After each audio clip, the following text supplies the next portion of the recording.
සම්බෝලයක් හොද්දක් නැතුව රොටියක් කන්න තියෙනවා නම් ඉතාම වටිනව නේද? ඉතාම ලේසියෙන් රොටියක් හදාගන්න විදිය තමයි අපි අද කියලා දෙන්නේ. කොච්චි තියෙනවා නම් හොඳයි සැරට කොච්චි කරල් 7-8ක් අපි අරගෙන මේ විදියට හීනියට කපා ගත්තා. ඒකට බීලුණු ගෙඩියකුත් හීනියට කපා ගන්න.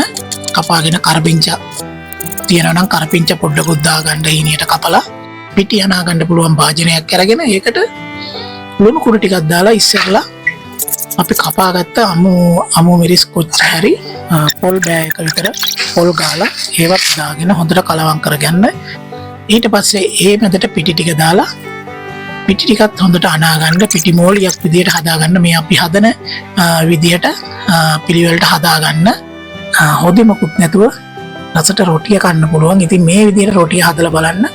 මම හිතන්නේ සමහර අය නම් මේ විදියට හදනවා. ඔයාලත් හදන්න try කරලා බලන්න. හරිම ලේසියි හදාගන්න. මේ වගේ ලේසිම වීඩියෝ එකක් අරගෙන අපි ආයෙත් ඔයාලා හම්බුවට එන්නම්. රැඳිලා ඉන්න ගැමි රස YouTube channel එකත් එක්ක.